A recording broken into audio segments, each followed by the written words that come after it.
Good evening, everyone. This is Maurice from the Triple M Model Railroad. Today, I am actually showcasing the third release of ScaleTrains Tier 4 GEVOs, BNSF scheme, of course. And if you've been following my videos, you're probably like, okay, Maurice, come on. Why are you still modeling these engines? I mean, how many do you have already? My answer to you, as many as I can get. Yeah, this is costing me a lot of, it's costing me some serious bread, but I really like these engines a lot, and so I'm just collecting these. And this is basically I don't even know what to say. Actually, last week I had did a video of the Navajo Tier 4s, and I have to admit I got a lot of comments about those Navajos. I mean, people like them a lot, and it's a good thing that I got them. It's a good thing that I got them. I decided the last minute to get them. I was just going to get the BNSFs and maybe some NSs, but I think I'm going to hold off on the NSs. I think I've spent enough cheddar already, but I'm getting them a little at a time. Get them 2 at a time. So right now this will be 2 more GEVOs. And that will total me to about 14 GEVOs that I have. And I really did not intend to get that many from the jump. And when I get the last 2 next week, that will be a total of 20. 20 GEVOs, if my math is right. So I basically broke my record. I went over what I intended to actually get. But again, I'm a collector. I love collecting locomotives, and these are it. So again, in ScaleTrains form, these models are very well built. And I know what I meant to mention before on the Navajo videos. They actually had a little note in the box stating that these boxes were opened when they got here in the States for inspection, for I guess a second inspection of the models, and looking for any defects or broken parts, which I find that's pretty good. They would do that and take extra steps to make sure that your model is in relatively good condition. So again, these models are very well made. As you can see, I got road numbers 3763 and 3737. And these are the newer GEVOs with the angled exhaust hump. And actually you can see it right here. This is the angled one as opposed to the ones that are more squared out. They got the new PTC array. I mean, just very well made. Again. And this is just a showcase. There's no real review or anything like that. There's a couple of blems on this one, as you can see on the radiator shroud. There is 12 seconds later. My uncle tried to call me, and that's the only problem with these camera phones.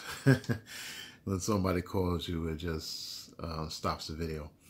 But as you can see, there is a slight blem, a slight, and this is probably due to, you know, the packaging, because the packaging is very tight, I have to admit, you know, with the plastic. Even though it has a like a plastic sheet over it, sometimes it will actually mar the paint. It's not too much of a big deal. I mean, these are models, so they're gonna get, you know, they're not gonna be absolutely perfect. You know, I like perfection, but actually, you know, again, these are very well made, as usual. There's no broken parts, and I can touch that up with some paint. I actually have the actual the same type of paint that they use to paint these models. I actually have it. I think it's called True Color. So I have that as well. So without further ado, let's put these on the track and let's see how they perform. I haven't run them yet, so you know, I always test them out the box and do a little programming here and there to tweak it a little bit. You know, so, and this will probably be the last video I'm going to do on these GEVOs, since I've done so many of them. And, you know, if I'm going to do any more GEVOs, either it's going to be modifications to them, or I'm going to run them on the layout. That's when you're going to see them. So after this video, you're not going to see any more showcasing of these GEVOs.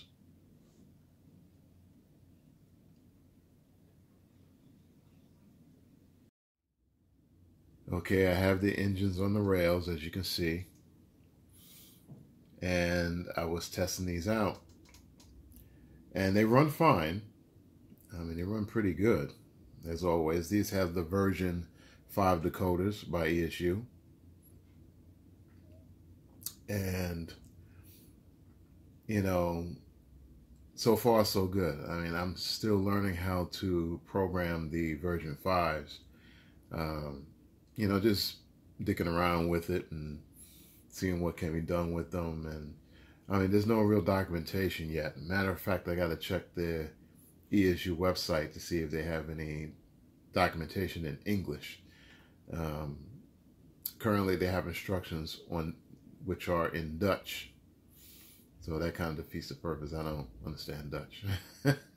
But yeah, they run great, but I did run into a problem with one of them, and this is 3737, and the problem is their rear light.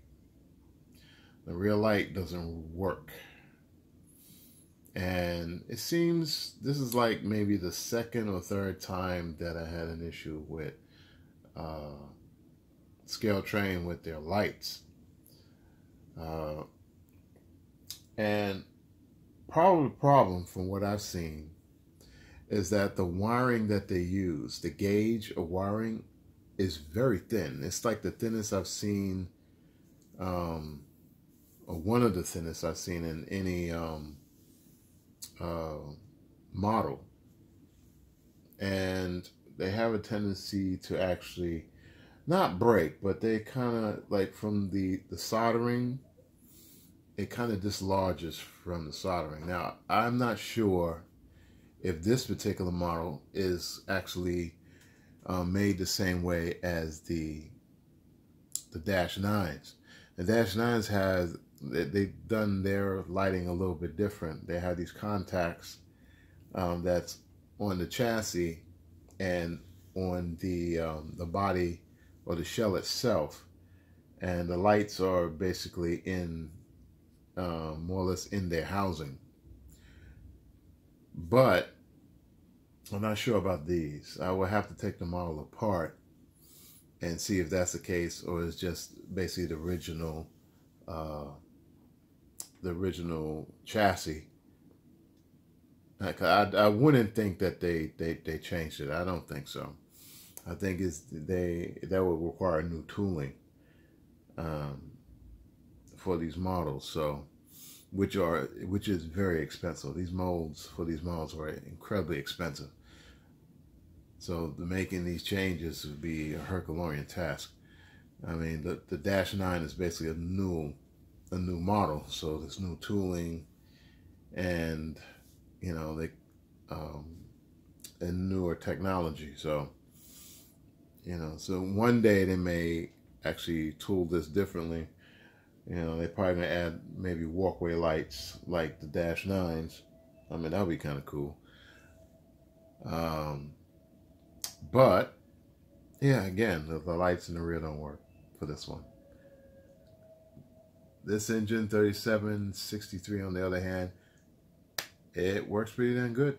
Gotta give it to them. It works very, very well. All the lights work and everything is copacetic.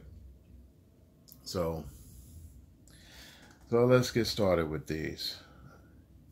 Let me start there. I gotta do some foam gymnastics. I'll try to start this thing while let's turn on the lights. All right, let me show you the lights on the first end. This is the fronts. Excuse the squeaky chair. I gotta get a new chair, by the way. And I'm gonna switch to the rear. Okay, rear lights. Excuse the squeaky chair. There is no rear light here, but there is a rear light. Let me get up. There. So, yeah, we kind of got a problem. I got to find out where the wiring went wrong. Hopefully it's the wiring. Hopefully it's not had nothing to do with the actual light board itself. That's kind of rare, but I will inspect it and then just take a look at it. I'm not gonna do that tonight. I'll probably do that tomorrow night or sometime during the day. All right, let's start her up. I mean, they all, like I said, they all can't be gems, but we can actually work to actually get them fixed.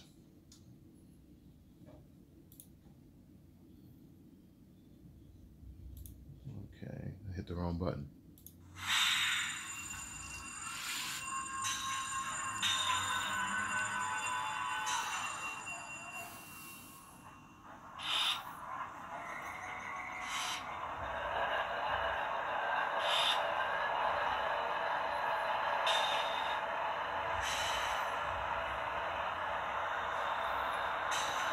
All right, I'm not going to let it go through the sequence, the start sequence.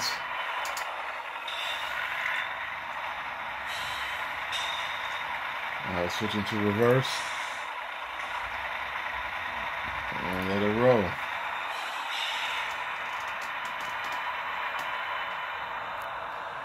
Now I have the engines separated so you can actually see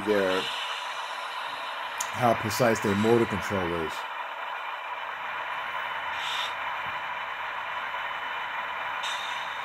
Already the version 4 decoders were very precise. So for the version 5s, expect it to be the same or maybe even better.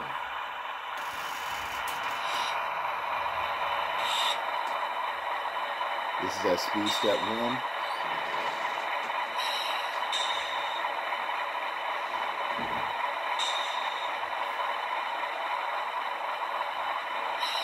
Very precise motor control.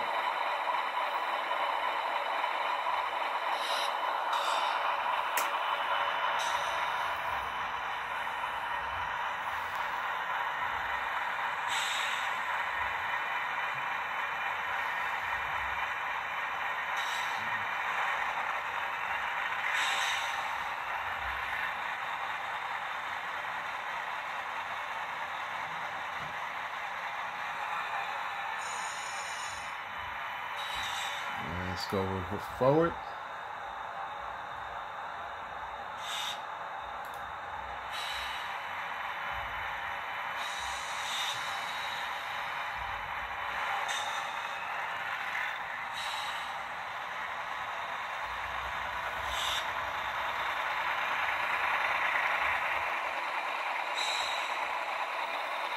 Very, very precise. Perfect.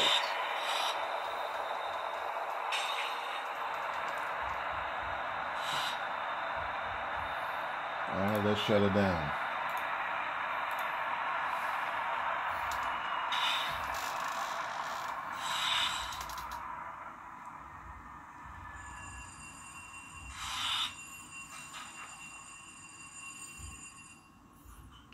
Okay, so what do I think right now? Love these models. I think ScaleTrains has done a very good job when it comes to these models. I would say excellent, but the light in the rear not coming on, and this is actually the third time we had issues with the lights, especially in the rear. It's always the rear that has the problem. You know, my NS had a problem with the lights, but that's due to their new design, and the shell and the chassis weren't connecting properly due to the screw not sitting in the shell correctly. So it was just basically very loose, and it wasn't hitting the contacts.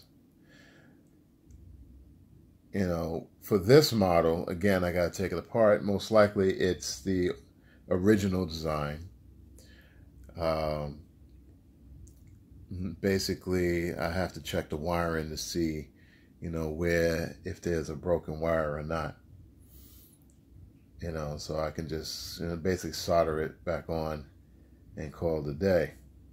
But soldering these things, the lights are so tiny, it's a little hairy kind of, you know, soldering together. So, but, you know, again, the models are good. They're excellent. They're well made. You know, it's just these little things. There's always some little thing that, you know, when I get ScaleTrains, there's always one little problem here and there. You know, so, you know, it's just, since I'm a modeler, I can actually address these issues. You know, the only thing, I think there's only one instance I couldn't really address it per se. I have to get them involved in it, where the shell was, the radiator shell was mounted the wrong way, and they had to send me a whole new shell, you know, which they did in no time. You know, very professional. You know, they'll help you. You know, when you're in a pinch, they really work with you, and that's what I like about this company. I can't say much about MTH. I know I threw a shot at MTH. I can't help it. I had very bad experiences with MTH. A lot of people have very bad experiences with MTH, but I mean, it is what it is. You know, but ScaleTrains, you know, you tell them you have a problem, they'll bend over backwards trying to help and make sure that you have the best experience possible. And that's what I like. Even though sometimes the models are not, they have some issues, they will actually help you out. They're not afraid to do that, and their service is very fast, very quick. And that's what I like. As a New Yorker, you will understand. We like things quick and fast. We don't like things being very slow, you know, especially when you spend money. You're spending a lot of money, so you want the best quality service you can get at a reasonable time. So, yeah, tomorrow I'll work on else. Let's take it apart. I really don't feel like doing that, but I mean, these models are very simple. They're very simple to disassemble. You know, just take the couplers off, you know, unscrew them, and just pull the shell right off. You know, real easy peasy. Can't get any easier than that. You know, so, but, you know, again, they're well built, they're well made, and as you can see, they run absolutely beautiful. You know, absolutely beautiful. 12 seconds later. Sorry again, for some reason the phone just timed out. As I was saying before, for some reason, or more or less, my concern is for the SD SD40 T-2s, the tunnel motors that are coming, and you're probably gonna see a review on that in a little over a week from now. I'm gonna purchase 2 more of these, and I'm gonna purchase the first of the SD40s. I actually got 3 on reserve, so I'll purchase the first one and do a thorough review on that. That one's going to be very interesting, and the reason why is because it has a lot of lights. A whole lot of lights. And that will be very interesting to see if there's any issues with that. You know, I'm hoping to God it's not, but I know everything else is going to be fine, but my concern is the lights, because that's one of the, again, that's one of the Achilles that ScaleTrain has, is their lights. Everything else is fine, but the lights, sometimes they're just not wired correctly. But if they did the same thing as the Dash 9, the way they did the wiring, or the contacts, then it just may work out fine. You know, that's a big maybe. We will have to investigate that. And again, in about a little over a week, probably sometime in the middle of, most likely it'll be in April, early April, that we're going to do this video. You know, I was hoping to try to see if I can get one now, but money's a little tight at the moment, and I had these on reserve first, so I had to get these. But it'll be coming soon, and I'm sure somebody else is going to beat me to the punch. Most likely Willie's going to beat me to the punch. He always come out with reviews every time you turn around, so most likely he's going to be the first one to come out with it. But if I'm second, third, or fourth, it doesn't matter. I just enjoy what I do and enjoying the hobby. And I just, you know, I'll bring the information to you when I can. So enough of me running my mouth. I'm going to pack these things up and get ready for bed. So everybody have a good evening, and I hope you enjoyed this video. Stay tuned for more.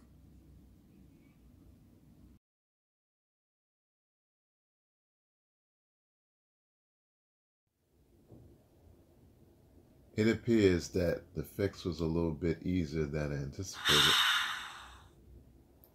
Now, I'm not sure exactly what happened, but I was fuddling with this daughter board, or the light board more or less, and as you can see, it's actually wedged in into these channels. And what I did was I just attempted to try to remove it from this channel, but it was wedged in it's very tight. So finagling with it, I was kind of trying to, you know, get a thin screwdriver and try to work with it. And something told me, just put it on the track, turn it on, and see what happens. And sure enough, as you can see, the light is on now. So I guess when they were putting this model together, when they put the light board in, I guess it pinched on one of the wires, and it may have dislodged it to the point, but I guess I wedged it so that now that, you know, it's making contact. So I'm not even gonna touch it anymore. I'm just gonna leave it alone, put the shell on, and call it a day. Yeah, so sorry that the video had cut out again. I had put this magnifying software on my phone. It actually kind of hijacked my phone with these ads, so it canceled the camera out. So I gotta take that application off. I was using the magnifying option to see, you know, take a close look at the light board. But, you know, putting these applications on now, they got this new thing now that it basically hijacks your phone.